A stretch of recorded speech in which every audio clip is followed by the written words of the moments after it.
Ladies and gentlemen, good afternoon. Good afternoon.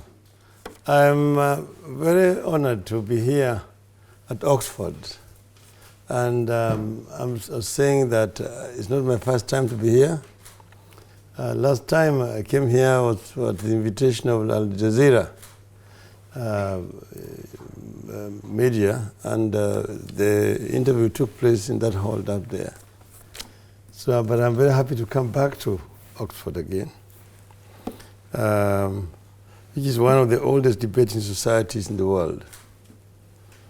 I come here a few days after speaking at Cambridge University as a guest of the Cambridge Union.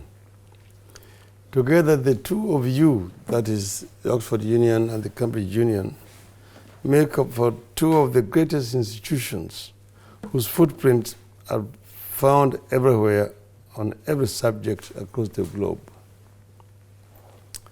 Oxford and Cambridge universities have been part and parcel of Africa's vision of education as an indispensable ingredient to the achievement of vibrant democracy, sustained and equitable economic growth, and good governance and eradication of poverty.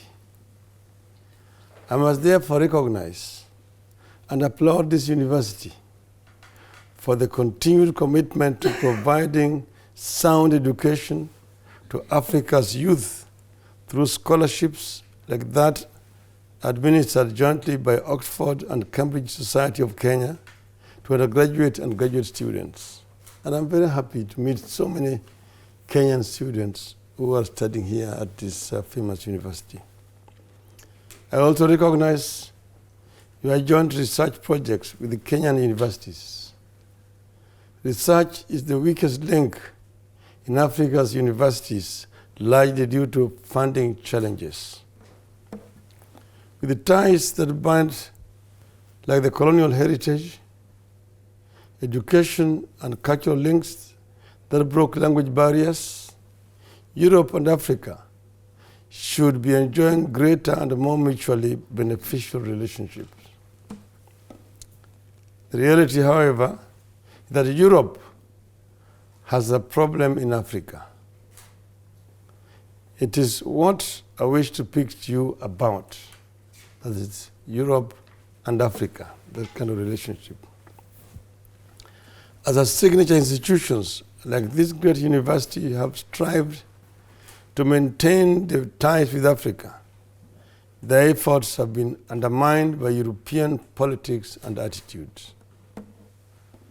Africa is feeling the impacts of the inward-looking populist regimes emerging across Europe that are also steeped in old images of European grandeur towards a supposedly dark African continent of wars, poverty, and pestilence. The ties between Europe and Africa have failed to change with the times, making our two continents miss the opportunities that have emerged over the time. There is minimal language and transport barrier between Europe and Africa. All the major European languages, that is English, French, and Spanish, are spoken in Africa, thanks to colonial heritage. Geographically, Africa is closer to Europe than to Asia and North America. But because of geography and history, Europe remains Africa's leading trade partner. But Africa and Europe have not leveraged these very clear advantages. Europe has taken either these ties or Africa for granted. At some stage, Europe appeared to embrace the idea of Africa being a hopeless continent, as The Economist magazine once referred to it. Europe got content with occasional and predictable reports about corruption, civil wars, stolen elections, Al-Shabaab, Boko Haram, female genital mutilation, and starvation, because these are in line with the thinking in the European capitals about what Africa is. In the process, Europe failed to see the emergence of this long-suffering but immensely resilient and endowed continent. But let us take the journey down the memory lane. It has not always been like that. And I'm talking to you here as an Afro-optimist, a Pan-Africanist, Afro-optimist who believe that Africa can be developed by African people, as distinct to what we call Afro-pessimists, those who have given up in Africa as a lost cause. Africa continues to experience fundamental socioeconomic and political challenges, basically because of its history. After colonialism, a number of Africans attained independence. But immediately after independence, where most African countries had also inherited multi-party systems of governance, a school of thought began to develop in the continent. It was saying that, the traditional African society did not provide for resolution of conflict by way of adversarially. That in African societies provided for conflict resolution through consensus. That people sat under a tree, dialogued, and then found a solution mutually. The former president of Senegal, Leopold Sédar Senghor, called it palaver, dialogue. And therefore they said that the Westminster system of governance, adversarial way of resolving conflict, was alien to traditional African society. And that the multi-party system could not help Africa deal with the problems that were emerging. That the gigantic task of nation building required consolidation of efforts. And therefore multipartyism was a luxury that young developing countries could ill afford. Therefore, through a series of measures, coercion, blackmail, intimidation, bribery, multi-party system that had been inherited at independence was discarded. As a result of these single-party systems emerged, followed by military dictatorships. Military coups took place in a number of African countries. So then they saw the emergence of the strongman syndrome. Constitutions were amended to consolidate power at the center. So the one institution, the presidency, became too powerful, emasculated all other institutional governance. And with that, then set in corruption, tribalism, nepotism, and so on. And this is what was responsible for the backward development in Africa from independence up from the 1990s.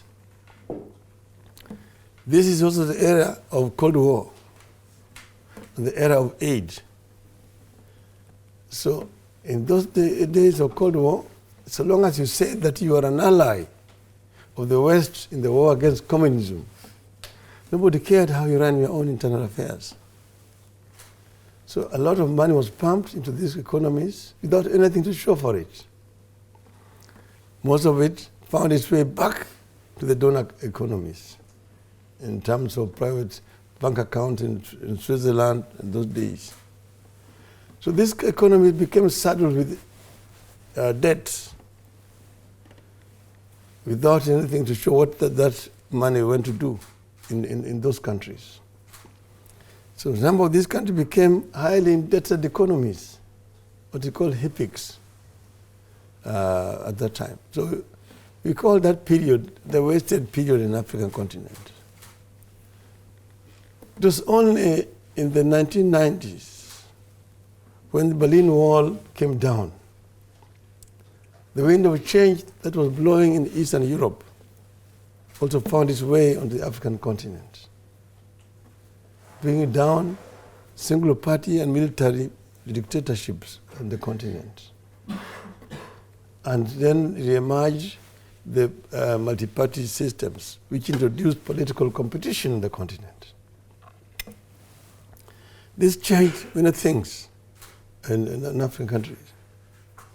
So once again we began to see the growth of economies, whereas in the 60s and 70s and 80s, the growth was generally negative on the continent. We began to see African economies realizing higher rates of growth and development. So that by the first decade of this century, out of 10 fastest growing economies in the world, 6 were African economies. But you see, I'm saying that this development should really push Europe to embrace closer development in Africa. But Europe has kept stuck on the old systems of sending troops and occasional aid to some of those struggling economies. Africa is today looking for partners in Europe who can combine better the ideals of liberty, equality, and fraternity that fueled the French Revolution, and which must now be realized in the context of modern-day regime of human rights, the rule of law, economic prosperity, and democracy. Unfortunately, those now appear to be getting sacrificed at the altar of European political, economic, and strategic considerations that work against Africa. Africa is looking for partners who believe in win-win relationship. We are keen on greater practical, politically backed engagement with the private sector and civil society actors on both the continents to fuel democratization and economic prosperity. One area in which Africa feels most cheated by Europe is trade. Africa is feeling the pressure by Europe on African governments to sign trade deals that would work against Africans. To date, economic partnership agreements remain points of great disagreement and suspicion between Africa and Europe. These agreements need to be concluded once and for all in a way that is fair and beneficial to both parties. Africans are equally getting increasingly apprehensive over Europe's immigration policies. Africa is outraged over the number of its citizens who die while trying to reach Europe. Young Africans resort to boats and other unorthodox means to access Europe because legal avenues have become too complex or simply unavailable. Europe has failed to enact EU-wide common asylum and immigration law that offers safe transit routes and is fair and efficient to asylum seekers. Instead, immigration and fear of immigrants is being used as a means to rise to power in Europe. These developments are quietly entrenching the feeling in Africa that racism remains real in Europe. Suspicions over trade and immigration make our citizens and leaders view Europe as an unreliable partner for Africa. People are running away because of compelling socio-economic conditions in those countries.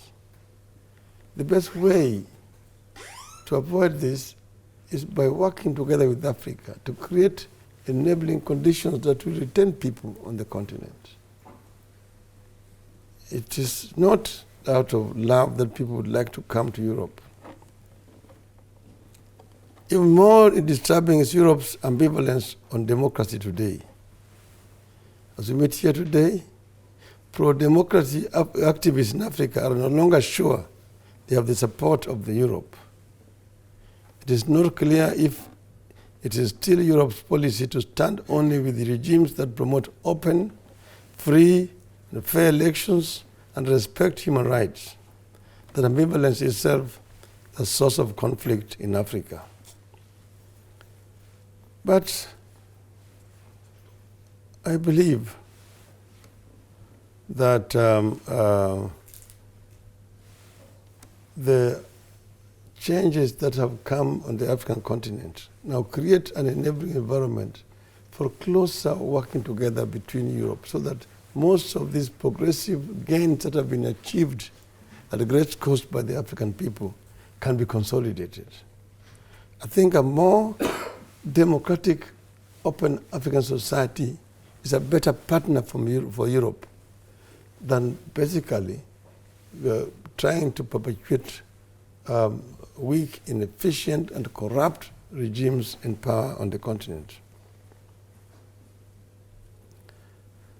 With the wind of change, the life expectancy in Africa has increased by about 10%, and child mortality rates started falling in most of African countries. Real income per person increased by more than 30%. In the previous 20 years, it shrank by nearly 10%. Where Europe has did that, emerging economies have moved in and seized the new opportunities. The Western world is lamenting about China's deep roots in Africa today. But China is not alone.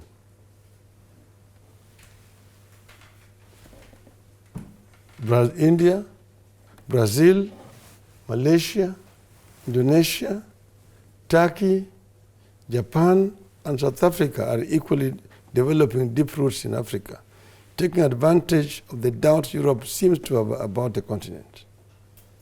As new players move in, Africa is also moving away from just lamenting about diminishing donor funding and trade opportunities. We are coming up with ambitious strategies to mobilize own domestic resources. We are determined to harness high potentials from natural resources and to invest in industrialization, security, healthcare, agriculture, infrastructure, and institutional reforms. The hopeful continent will continue to be frustrated and disillusioned by missed development goals. But we are no longer waiting for the reluctant world to help us out of our political and economic challenges. Because we have a better understanding of our problems and their dynamics, we are turning to ourselves to resolve the problems. And that is why in Kenya, President Uhuru Kenyatta and myself shocked the world by closing ranks after a bitter election contest that left the nation torn down the middle. As leaders, we came together with the acceptance that solutions to our problems must result from an honest assessment of objective realities prevailing in our nation and the best interest of our people. We are determined to address ages-old problems of ethnic antagonism, lack of national ethos, marginalization, strengthening the devolution, addressing the divisive elections, safety and security, and corruption. We will need partners, not patrons, on this journey. We very much appreciate the speed with which EU and the rest of the Western world have embraced the handshake and offered support. But I must emphasize that Kenyans are prepared to walk it alone if it comes to that.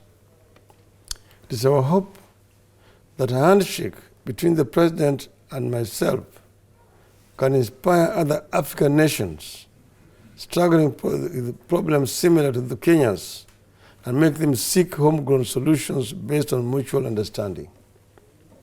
The indifference of the external world has also inspired the creation of African continental free trade area. We are determined to encourage intra-African trade that stood at a mere 16% of Africa's total trade in 2016. We are determined to move Africa away from simply being a place where the powerhouse economies of the West and the East come for raw materials. We will ensure that we are able to add value to raw materials that come from Africa before we put them in the world market. Africa has triumphed against monumental odds before, and Africa will triumph again. Thank you very much.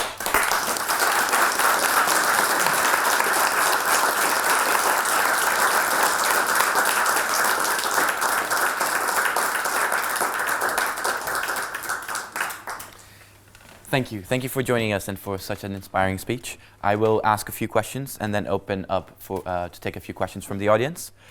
So my first question is, this week the film Rafiki premiered in the competition at the prestigious Cannes International Film Festival as the first Kenyan film to do so. Nevertheless, the film is banned in Kenya itself by the Kenya Film Classification Board for its depiction of a lesbian relationship. The director, Kahio, views this as a violation by the government of her constitutional right of expression. Mr. Odinga, you have been pivotal in the lead up to the 2010 Constitution, which reaffirmed fundamental rights. Do you agree with the director's assessment that the ban of her film is unconstitutional? Certainly not. I don't agree. I totally disagree with the director of Film Corporation. I think that this is not the first time that we've disagreed. We think that this is basically a violation of people's freedom of not just expression, but freedom of seeing and watching what you want to watch, freedom of choice. That is guaranteed by our Constitution. So, because the matter, I think, is going before the courts, and I hope that our courts will take a different view of this so-called ban. Yes. Thank you. As a follow-up, what does this example review about contemporary Kenyan government operation with regard to the freedom of speech and moral issues?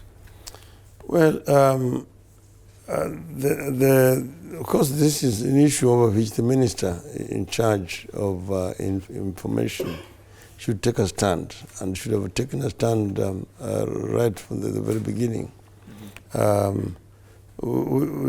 We have a situation where you've got institutions that are working that are supposed to be independent, but that independence should not be taken to the extreme. I'm sure that the director did not probably consult the government, and by now I think the government should have taken a decision on this matter.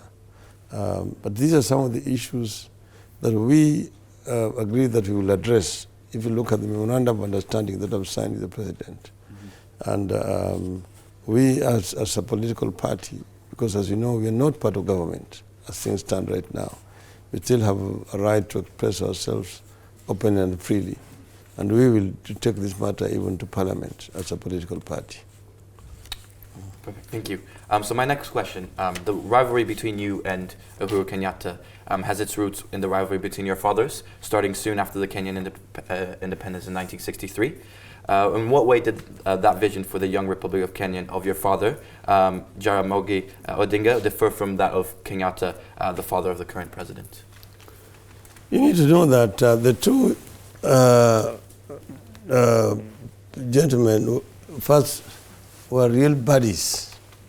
They are together in the struggle for independence of the country. Kenyatta was arrested and imprisoned by the British for 7 years, hard labor and indefinite detention. It was my father who spearheaded the struggle for release of Kenyatta from colonial detention. The colonial government actually offered my father to become the prime minister and forget about Kenyatta. But he refused. He said he could not do that. That would be a betrayal of the independence struggle. So he spearheaded the Release Kenyatta campaign until Kenyatta was released from colonial detention and came to lead the movement to independence. Thereafter, Kenyatta became the president and my father became his vice president. In the course of them running the government, because disagreement arose, and this was basically have to do with the issue of how to resettle the freedom fighters who were coming from colonial detentions, how to settle them, and the land issue. That became a really contentious issue, and the nationalist movement was split in the middle of this matter. And I think that is when the rain began to beat us. Of course, this development in Kenya were not unique to Kenya. They took place in other African countries, where the elite will then surround the leadership and introduce ethnicity as a factor in competition for resources in the country. That is when this animal called tribalism reared its ugly head. So what should have been a purely political, ideological differences became ethnicized. And that is why we think the rain began to beat us. There was nothing personal about it, and the relationship between our families have remained. There's nothing personal, and that's why I've been referring to Uhuru Kenyatta as my younger brother. We want to bring Kenya back to the path that it should have followed, because those who fought for independence of the country had a clear vision for our country, coined as the Kenyan dream. And you find it in our national anthem, which says that God bless this land of ours, Kenya. Justice should be our shield and defender. May we dwell in unity, peace and liberty, and plenty be found within our borders. It's a very strong statement. This Kenyan dream has eluded us all over the years. But we do believe that we can bring a Kenya that is united, where justice is a shield and defender. People live in unity, peace and liberty. And this is what the handshake is all about between me and Uhuru Kenyatta. So we said this division ends with the two of us. Right, thank you. Following up from that, you mentioned about the ethnic and political divisions back then. Do you think that they have changed to other types of political divisions today that you're trying to abridge with your handshake with President Kenyatta? Or are they still the same issues? You see, we still have these same issues. Today, the relationship is highly polarized in Kenya. That's why we say that the project Kenya is under serious threat. We had gone to the precipice. The people who ask themselves, why should I be a Kenyan? And there are quite many. You find a situation where your name can either be a blessing or a curse. If you're a young person looking for a job, when you go and do an interview, the moment you mention your name, it is already clear whether you're going to get it, you're not going to get it. So we're not having one country. And so we said, let us accept the reality as it is and come up with objective ways and means of resolving this problem so that we can unite the country and create one nation. Thank you. So in your speech you said how Kenya is looking for partners in Europe. So a recent controversial issue has been the new railway connecting Mombasa to Nairobi as a result of a 3.2 billion loan from China in 2014. The passenger service has been efficient. However, the one for cargo transportation has been described by The Economist as a disaster. Some cynics in Nairobi say that building the railway was a way to get the loan instead of the other way around. Do you agree with this assessment? Yeah, of course there's been controversies because the price has been revised.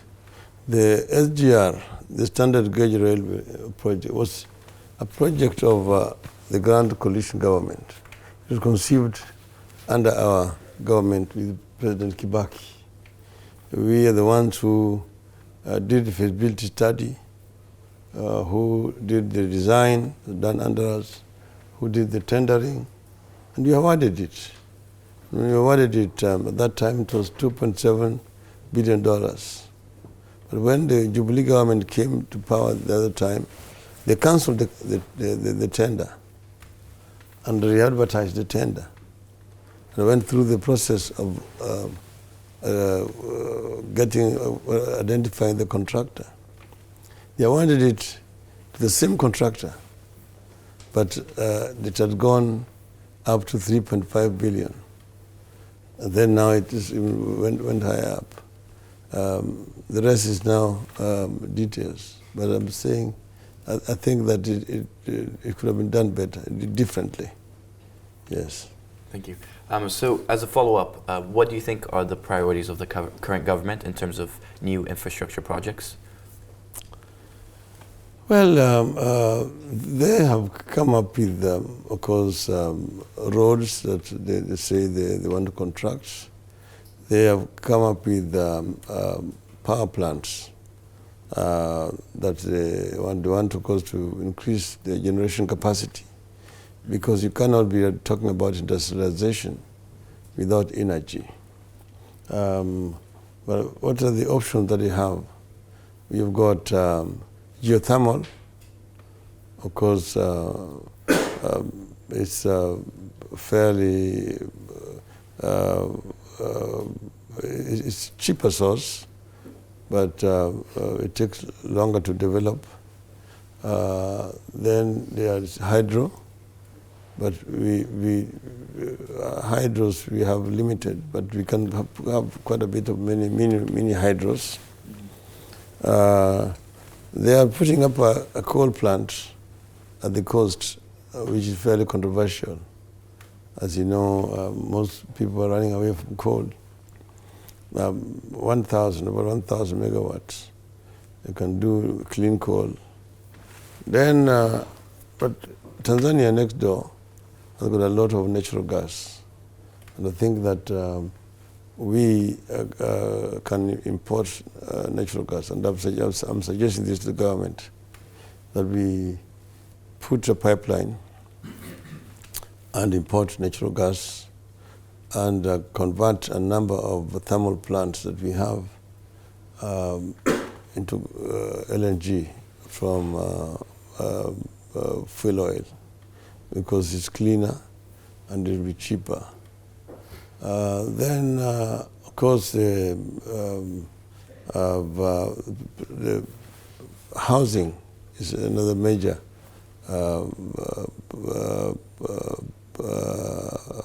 sector the government is addressing, and the low-cost housing, because as you know that first urbanization has increased and is actually increasing, and a big percentage of our population live in slums because of the poor policies of the past, where it was believed that you could stem the rural-urban migration.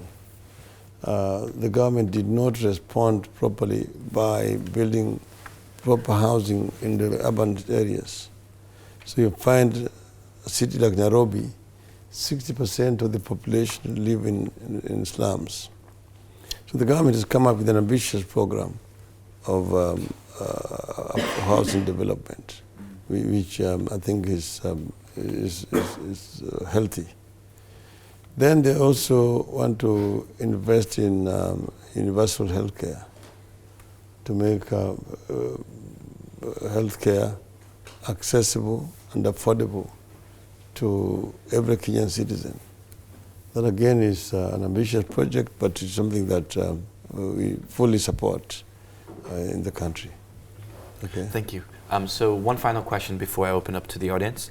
Why did you decide not to participate in the new elections after the Supreme Court annulled the results of the previous one? And what do you think can be done to make elections in Kenya free and fair?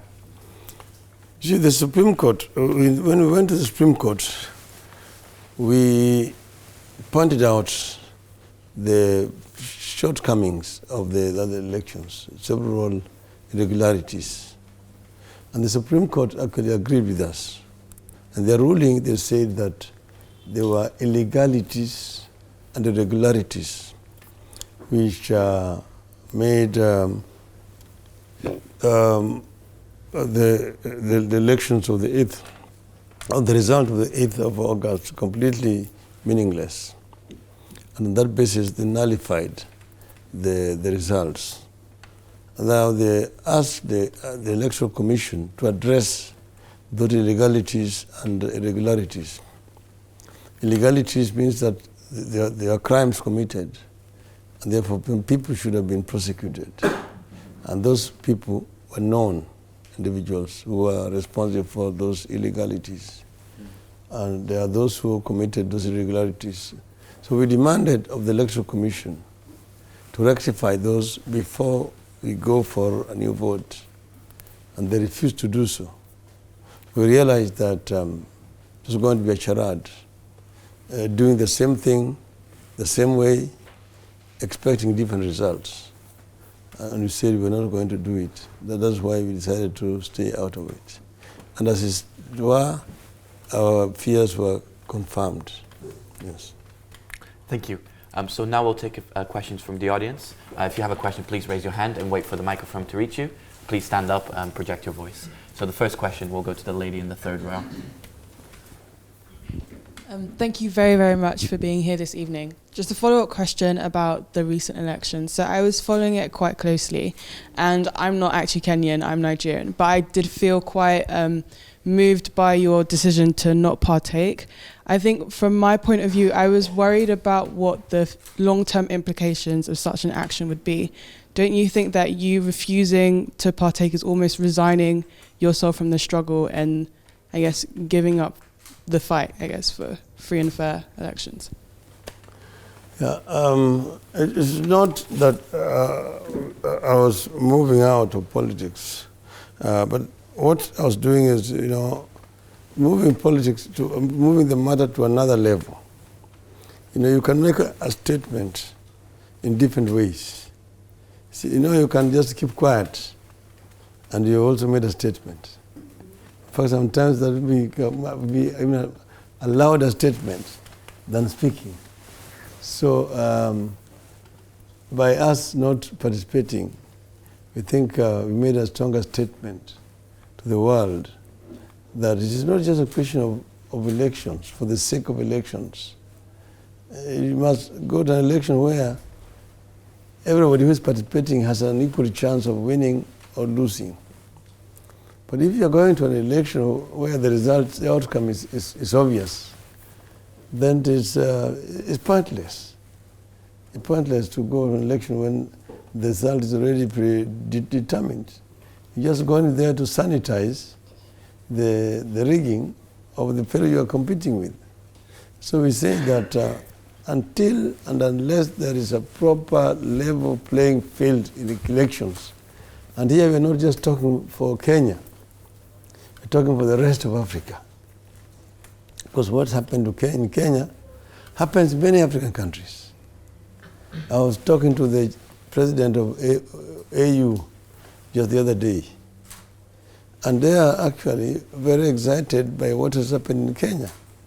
And they say that we should find a way of doing this, sharing this with the rest of the continent.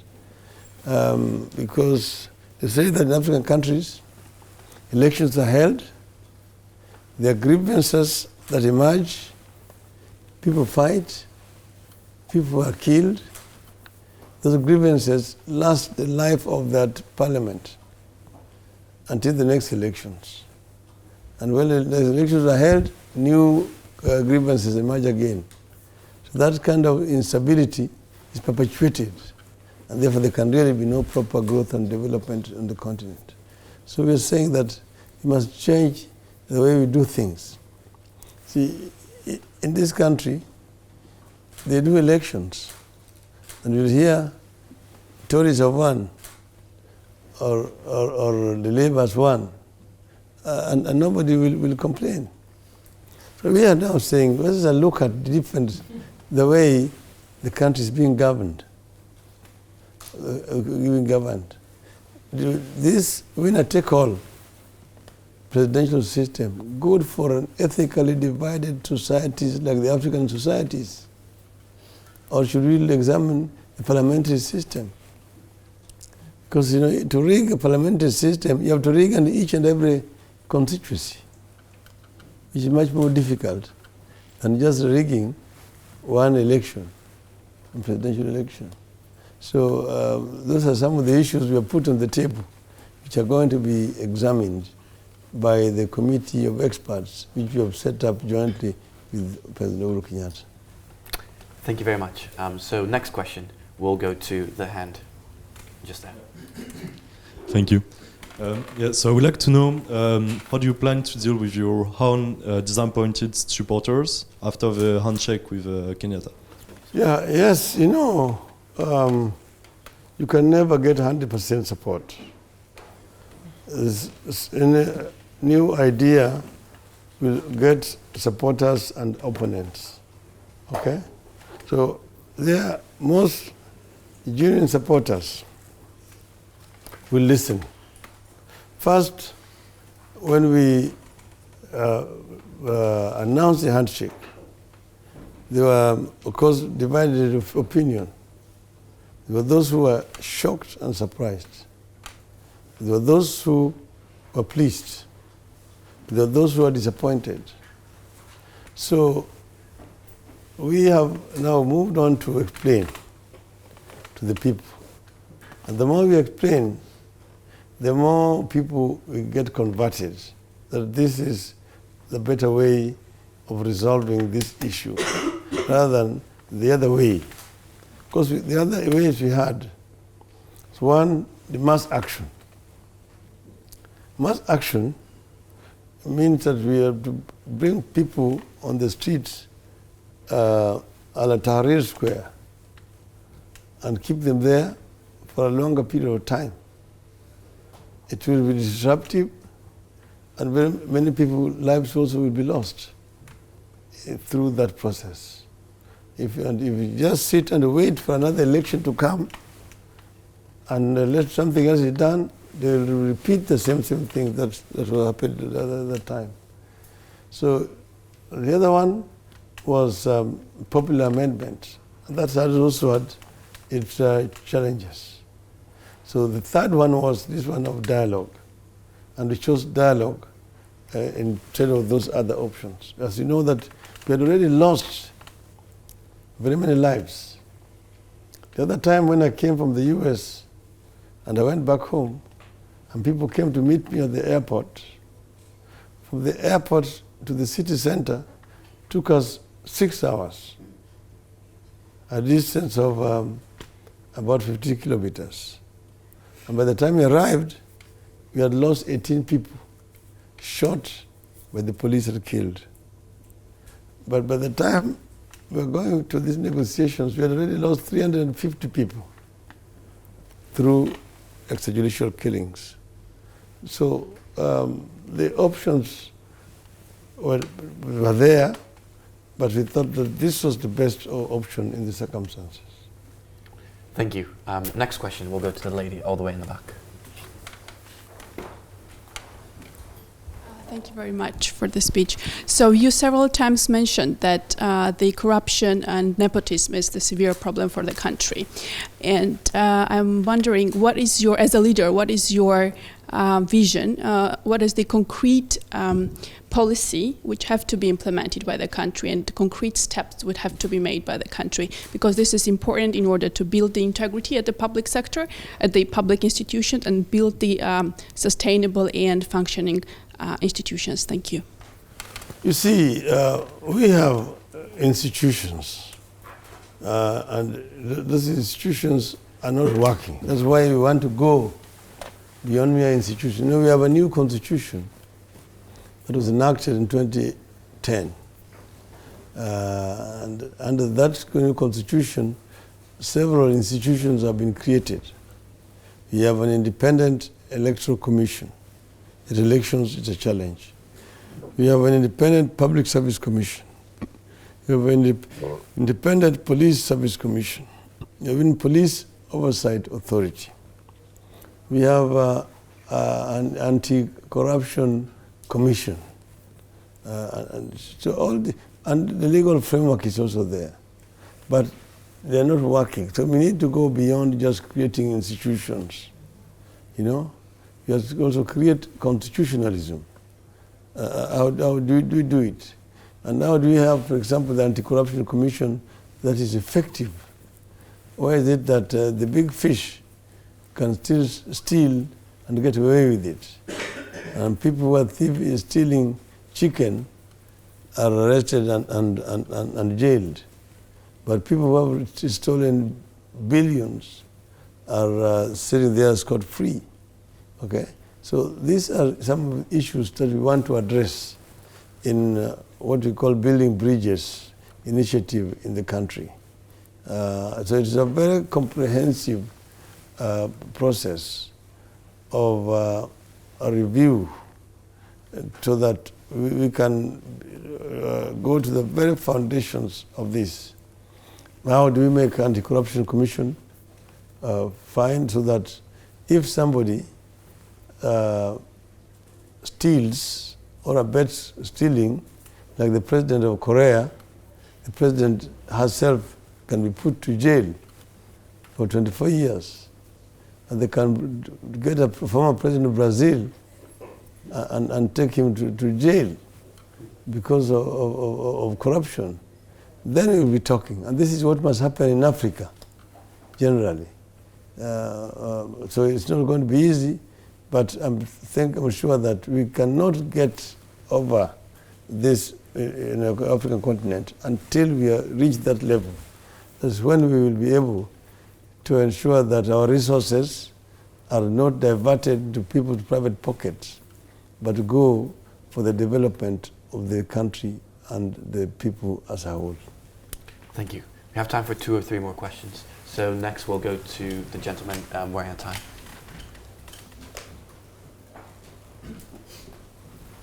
Thank you so much, sir, for such an inspiring speech.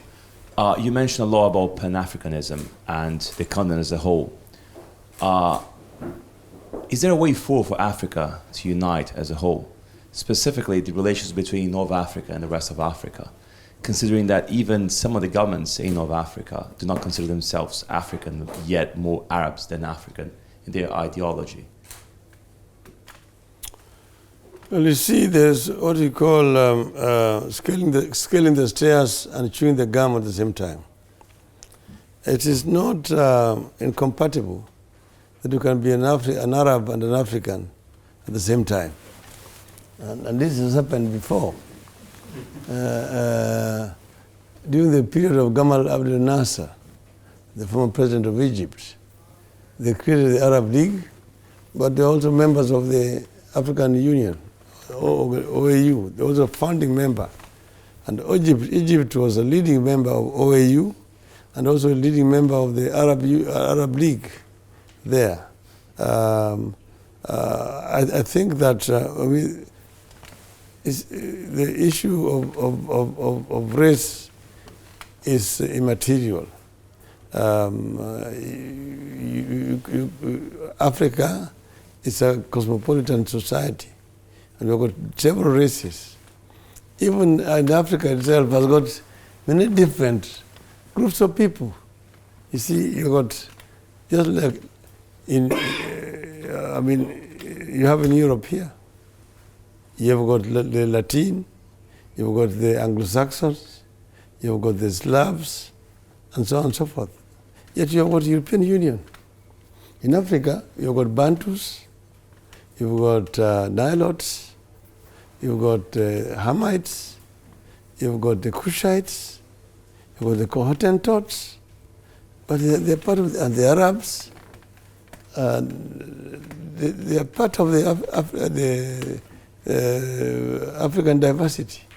So unity in diversity is what we're trying to promote. Most African countries themselves are diverse. Just like in Kenya, you've got different, those groups for part of the Negroid race. So I think what is important is the ideology that unites African people as one. See? If the United States is a continent, and you've got people there of Indian origin, the people of the Caucasians, the people of African origin, and they all live in the United States. They're all Americans. All of them are proud to be Americans. So there's no reason why, as an Arab, you cannot be proud of being an African, or as a Bantu, or as a Nilot, and so on and so forth. I think Africa is great.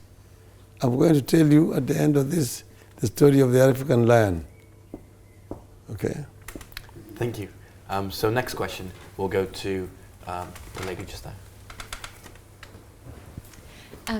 Thank you for letting me ask the question. There has been research that shows that the African continent is undergoing premature deindustrialization, that which means that for the given level of GDP, there's not as much manufacturing and industry on the continent as for countries that had the GDP levels earlier in time.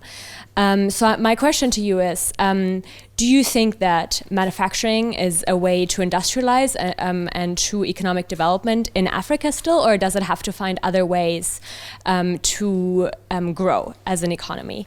You mentioned the natural resources of Kenya as one asset, but I was wondering whether there are other or more ideas that you have.